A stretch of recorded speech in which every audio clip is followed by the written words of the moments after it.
If you're a freelance music producer who is currently building a business, then you probably know about the monster. And it doesn't matter if you're an established producer with Grammy nominations or a bedroom producer just starting out. You all have to deal with the monster.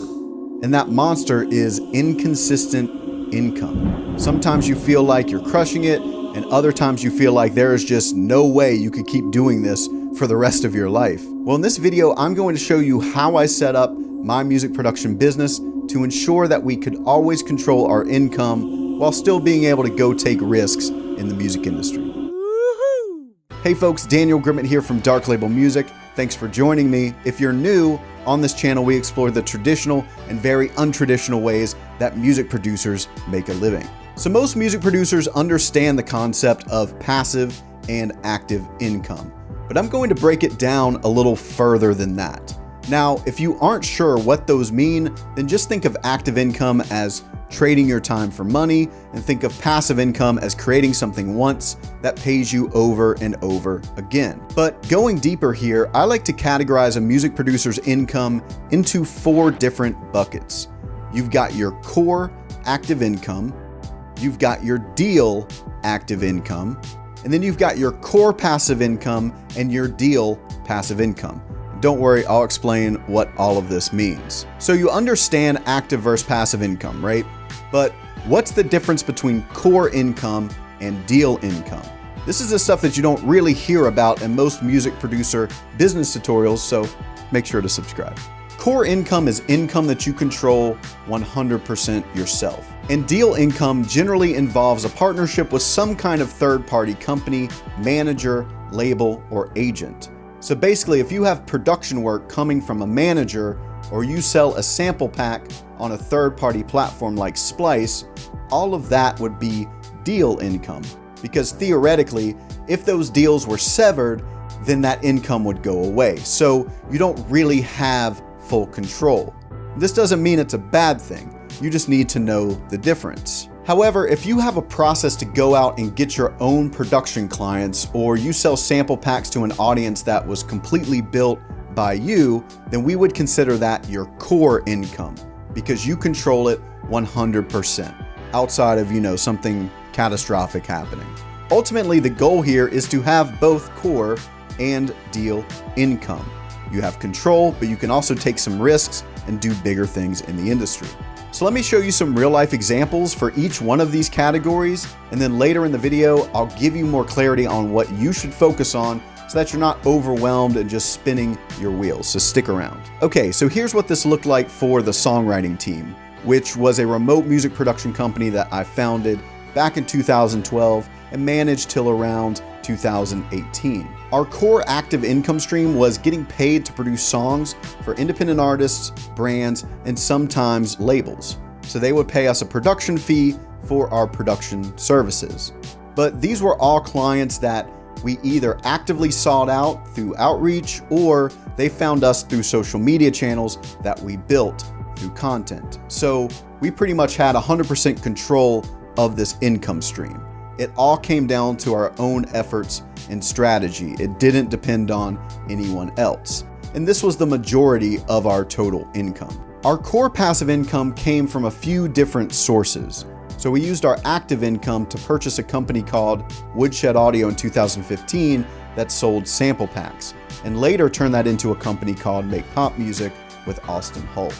And again, we owned this audience. We also had a custom-built beat selling platform at one time called Anthemize, and even tried to do a monthly membership platform, which ended up being a complete flop. But that just goes to show that in your music career, there will be plenty of little failures, and that doesn't mean you should give up. It's just all part of the game. For deal active income, we had a sync agent that helped us land a big placement, which was a TV promo that paid us thousands of dollars up front. Now, sync placements can be a risk, but we were in a position to take some risks, and this one paid off. Then we had a lot of active production work come through a freelancing platform called SoundBetter.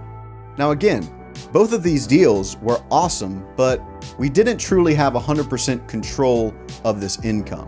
If our agent dropped us, or if SoundBetter ever decided to call it quits, there wasn't really much that we could do. And lastly, deal passive income. So during the lifespan of the songwriting team, we released a couple of courses, and we did sell some of these courses through our own audience, but the majority of our courses were sold from affiliates like other blogs and on course platforms like Udemy, which means, yes, it's passive income, but again, if these affiliate relationships were severed or changes were made with Udemy, then we would have been out of luck. And there are many more examples that I could share with you, which is what makes this such a cool and interesting time to be a music producer. There are music producers getting paid thousands of dollars just to promote a microphone on an Instagram post. And other producers are building massive catalogs for sync. The point here is that you have some things you control and then some things that you don't control. But at the end of the day, you're able to bring in consistent income and still take risks. The opportunities here are really, really endless in today's music market. But with that comes a problem. Because at this point, you're probably thinking, okay, all of that sounds cool, but it's a bit overwhelming. Like, what should I focus on? How should I start?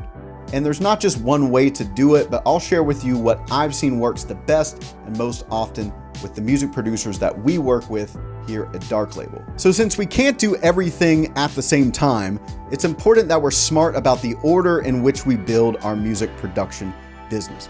A big reason why people have inconsistency is that they're trying to do so much stuff at one time. Now, your experience may vary, but typically I like to start with core active income. Start by selling your time and learn how to get your own work. Don't worry about getting a manager or agent, or if you have one, just don't rely on them 100%. Still know how to go get your own work. And typically, if you're a producer, then it's going to be work like producing records or custom beats for artists, depending on the market you're in. Maybe you also do some mixing, recording, or other music-related services. That's fine too, but start there. This allows you to prove yourself in the market first so that you can build some confidence, some consistency, and develop your reputation as a working producer. And it gives you a foundation and experience that you can then leverage into other income streams later, and then you just start stacking one on top of the other. Now, if you do this long enough, you will start to attract more deal active income. For example, one of our Dark Label alumni, John True, came to us with no production business yet, but he started to work our process to go out and network and get his own production clients. And while doing that, he ended up meeting a music investor who offered him a six-figure production job working with a platinum songwriter. So John knows how to get core active income, and by doing that consistently, he got some deal active income. It also isn't uncommon to attract some deal passive income as your reputation and network grows, because you're building a reputation first. You're learning about what problems you can solve in the market. For example, another one of our alumni, John McLucas, he ended up being asked to build a digital course for Pro Mix Academy. Now, you may think that people just get lucky in this industry, and that's not 100% wrong, but you have to understand that luck can be engineered by building a good foundation and reputation for yourself as a producer first, instead of trying to do every different business model at once. So finally, that leaves us with core passive income that you control. And a lot of producers try to start here, and I'm not saying that it never works. It definitely can. However, we've found that core passive income streams are much easier to build once you've created some buzz for yourself as a music producer. In the beginning, it's really hard to rely solely on passive income, and it's much easier to build when you're already in a good place financially. So that's generally what I suggest. But if you do want to start here, then just know that you'll need to spend a lot of time and energy learning a lot of different business skills, a lot of different internet marketing skills, all of that stuff. Well, I hope that gave you some clarity around how to build more consistency in your music production business. And if you want some more inspiration, then click to watch this playlist right here with dozens of success stories from independent music producers and beat makers just like you.